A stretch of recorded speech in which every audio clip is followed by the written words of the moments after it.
इस कहानी के लेखक है संजय कांबले। सुबह ड्यूटी पर जाने में देर हो गई थी।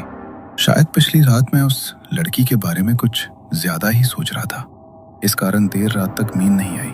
उसके चेहरे पर फैला डर, उसकी मुरझाई मुस्कान और उसकी वो कांपती आवाज, ये सब मेरे दिलो दिमाग में घूम रहा था। इसके चलते सुबह उठने में देर हो गई और जल्दबाजी में मेरा मोबाइल भी घर पर ही रह गया। जब मैं दोबारा घर की तरफ अपनी बाइक लेकर सड़क पर मुड़ा तो अचानक वही लड़की दिखी। उसके पिता एक्टिवा चला रहे थे और वो पीछे बैठी थी। उसने चेहरे पर स्कार्फ बंधा था, लेकिन उसकी वो आंखें, मैंने उसे पहचान लिया।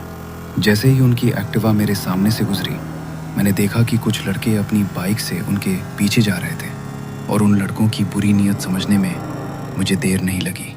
इस घटना को करीब 3-4 दिन हो चुके थे। ज्यादा काम की वजह से घर लौटने में रात हो जाती, जिसके कारण दोस्तों से भी मिलना जुलना कम हो गया था। उस रात भी मैं हमेशा की तरह देर से घर आया। बहुत थका हुआ था।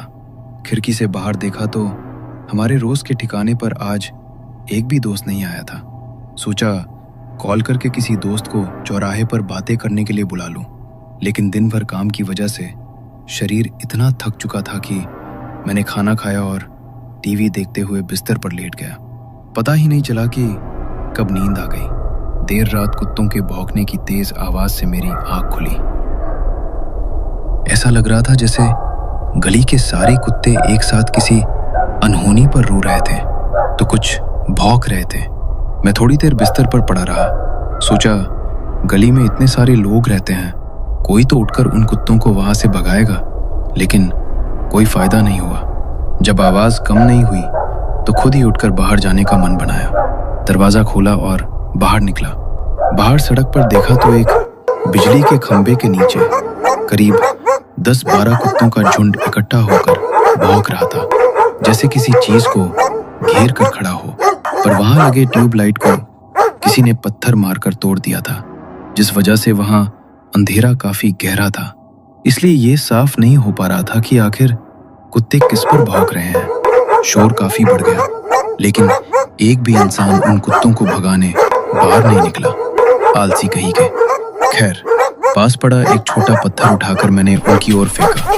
कुत्ते एक झटके में वहां से भागे, पर थोड़ी दूरी पर जाकर भौंकना जारी रखा। अब वाकई में मुझे उन कुत्तों पर गुस्सा आ रहा था। मैंने जमीन पर पड़ा एक छोटा पत्थर उठाकर सड़क की तरफ फिर से देखा। तभी मेरी नजर कुछ दूर एक घर की बाड़ पर पड़ी। कुछ तो हलचल हो रही थी। ये ठीक से समझ नहीं आया कि वो कौन था, लेकिन आकार और थोड़ी थोड़ी हलचल से ये साफ था कि वहां कोई तो है। लग रहा था कि वहां उस अंधेरे में किसी की छाया मंडरा रही है। मैंने आगे जाकर देखने का फैसला किया। आसपास के इलाके में वैसे भी चोरी की घटनाओं में बढ़ोतरी हुई थी, इसलिए सतर्कता जरूरी थी। मैं अपनी आम रफ्तार में मोबाइल पर रील स्क्रॉल करते हुए चलने लगा। तिरछी नजर से मैं उसी को देख रहा था। मुझे अपनी तरफ आता देख वो भी एक घर के दरवाजे की तरफ बढ़ने लगा। अब हमारे बीच 20-25 कदम की दूरी थी, लेकिन दरवाजे की चौखट अंदर की तरफ होने और खंबे पर बिजली की लाइट बंद होने से वहां गहरा अंधेरा था। अब मैं दरवाजे से महज 5 फीट दूर था। मैंने उसे देखने की कोशिश की, लेकिन ऐसा लग रहा था कि अंधेरे ने उसे अपने में समा लिया हो। मैंने तुरंत अपने मोबाइल की टॉर्च ऑन की और उसकी तरफ रोशनी डाली। दरवाजे की चौखट पर सफेद LED लाइट की रोशनी पड़ी, लेकिन वहां कोई नहीं था। जो भी था वो शायद पहले ही वहां से भाग गया था। पर कैसे? मैं बिना नजरें हटाए चला आ रहा था। मैं कुछ पल ठहरा, इधर उधर नजरें डाली, लेकिन कहीं कोई हलचल नजर नहीं आई। जिन कुत्तों को मैंने कुछ देर पहले भगाया था, उनमें से कुछ दूर पहाड़ी पर खड़े होकर लगातार रोए जा रहे थे। वीरान रात में गूंजती उनकी आवाज काफी डरावनी सी लग रही थी, जैसे गहरे जंगल के बीच कोई अनदेखा खतरा मंडरा रहा हो। जरूर वहां कुछ अजीब था, वरना इतनी बेचैनी क्यों महसूस हो रही थी। मैंने एक बार फिर दरवाजे की तरफ देखा और टॉर्च की रोशनी डाली, लेकिन कुछ नहीं दिखा। कुत्तों की आवाजें भी धीरे धीरे थम गई और चारों ओर सन्नाटा छा गया। अब माहौल में एक अजीब सी बेचैनी थी। रात के उस गहरे सन्नाटे में केवल रात के कीड़ों की आवाज गूंज रही थी। पल पल खौफनाक होते उस माहौल से मुझे भी अब डर लगने लगा। गहरी सांस ली और घर की ओर लौटने लगा, पर कुछ कदम चलते ही मुझे ऐसा महसूस हुआ कि जैसे कोई मेरे पीछे चल रहा है। अपने कदम धीमे किए और ध्यान से सुनने लगा। पीछे से आ रही कदमों की आहटें धीरे धीरे करीब आती महसूस हो रही थी। मैं सावधान हो गया। मन में अजीब सी घबराहट थी। हो सकता है ये वही व्यक्ति हो जो छिपकर मुझे देख रहा था। मतलब मेरा शक सही था। कोई चोर उस गहरे अंधेरे में दुबक कर बैठा था।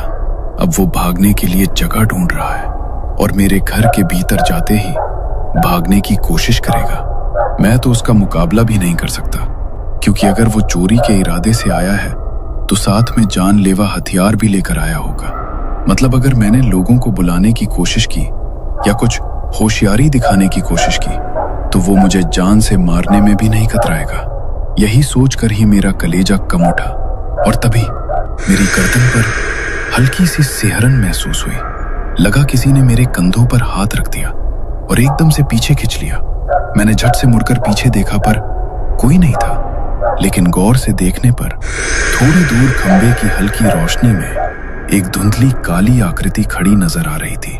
कोई मुझसे कुछ दूरी पर खड़ा था। उसकी आकृति अजीब तरह से झुकी हुई थी। उसके दोनों हाथ जमीन तक लटक रहे थे।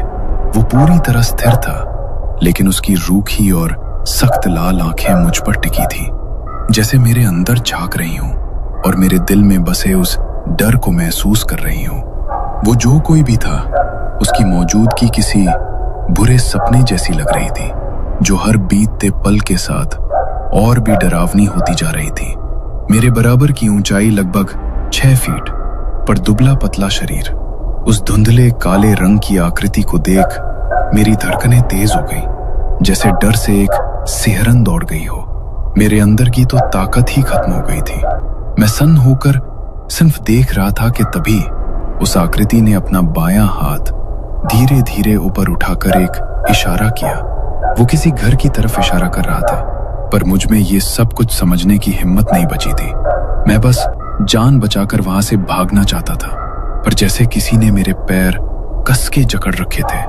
अब मेरे पास एक ही चारा था, जोर से चिल्लाकर लोगों को बुलाऊं, लेकिन उन कुत्तों के तेज भौंकने की आवाज से जो लोग बाहर नहीं निकले, क्या उन्हें मेरी आवाज सुनाई देगी? मैं बिल्कुल बेबस था, पर तभी कुछ हुआ। पलक झपकते ही वो डरावनी छवि कहीं गायब हो गई थी। मैं कुछ समझ पाता उतने में कुछ दूर एक घर के बाहर की लाइट शुरू हो गई और घर से कोई बाहर निकला। वो गाड़ी निकालकर कहीं जा रहे थे। मुझे देखकर अपनी गाड़ी रोककर पूछा, बेटा कोई रिक्शा वाला अभी आ सकता है? हाँ, पर क्या हुआ? पेशेंट को अस्पताल ले जाना है। मैंने एक दोस्त को फोन लगाया और उससे बात करते हुए उनके साथ उनके घर पहुंचा। वो लड़की जमीन पर पड़ी थी। उसकी खोखली आंखों के नीचे गहरे काले घेरे थे। बेजान बाल और थके हुए चेहरे पर अजीब सा तनाव था। उसकी माँ उसके सिरहाने बैठे धीरे धीरे उसे शांत करते हुए उसकी बेजान पड़ी कलाई को सहला रही थी। प्रिया, चिंता मत करो बेटी, सब ठीक हो जाएगा। उसकी माँ ने हमारी तरफ देखते हुए कांपते स्वर में पूछा, गाड़ी का इंतजाम हुआ? उसे अस्पताल में भर्ती कराया गया। उसकी माँ और पिता दोनों गुमसुम चिंता में थे। भाई शायद कहीं काम से गांव गया था। मैं वहीं रुक गया, सोचते हुए कि शायद उन्हें मेरी जरूरत पड़े। डॉक्टरों ने जांचें शुरू कर दी थी। शरीर का स्कैन हो रहा था और खून की जांच की रिपोर्ट आने वाली थी। मैं बाहर खड़ा होकर दरवाजे के शीशे से झांक रहा था। प्रिया बेहोश पड़ी थी और लोहे के स्टैंड पर लटकी बोतल से बूंद बूंद ग्लूकोज उसकी नसों में उतर रहा था। उसके सिर के पास एक ईसीजी मशीन की लगातार बीप बीप की आवाज कमरे में गूंज रही थी। आईसीयू कमरे के दरवाजे पर लगे कांच से भीतर के हालात को मैं देखकर जैसे ही मुड़ा, मुझे कुछ अजीब लगा। मैंने दोबारा भीतर झांक कर देखा तो कमरे के एक कोने में हल्की हलचल महसूस हुई, ठीक उस छोटी सी मेज के पास जहां दवाइयां रखी हुई थी। मैं ठिठक गया। एक ठंडी सिहरन मेरे शरीर में दौड़ गई। मैंने भौहें सिकोड़कर उस ओर ध्यान से देखा। वो आईसीयू के कमरे के दाहिने कोने में एक छाया सी खड़ी थी। डॉक्टर या नर्स का वहां होना संभव नहीं था, लेकिन वो छाया बिल्कुल स्थिर, गंभीर और भूरे रंग की थी। मैंने बेंच पर बैठे उसके पिता को बुलाया। अंकल, बोलो बेटा, क्या बात है? मैंने इशारे से कहा। क्या आपको उस कोने में कुछ नजर आ रहा है? वो थोड़ा हैरान हुए और भीतर झांक कर देखने लगे। किस कोने में? मैंने दोबारा शीशे के पार झांका, पर वो छाया अब नजर नहीं आ रही थी। मैं कुछ बोलता तभी उन्होंने कहा। तुम थक गए हो। उन्होंने मेरे कंधे पर हाथ रखकर कहा। शायद तुम्हें ज्यादा थकान की वजह से ऐसा महसूस हो रहा है। तुम आराम करो, 4 बज रहे हैं। उनकी बात सुनकर मैं चुपचाप बगल की बेंच पर लेट गया, लेकिन वो अनजानी छाया मेरे मन में गहराई तक उतर चुकी थी और मैं उस रहस्य को समझने की कोशिश में करवटें बदलता रहा। हेलो। एक हल्की सी आवाज से मेरी नींद टूटी। मेरी आंखों पर अब भी भारीपन था, जैसे सपना और वास्तविकता के बीच का फर्क धुंधला हो गया हो। हेलो, उठिए। आवाज फिर से आई। अरे माँ, सोने दो ना, वैसे भी आज छुट्टी है। तभी अचानक चेहरे पर ठंडे पानी के छींटे पड़े और शरीर में एक ठंडी लहर दौड़ गई। मैंने झट से आंखें खोली और सामने बेहद खूबसूरत लड़की खड़ी मेरी तरफ देखकर हल्के से मुस्कुरा रही थी।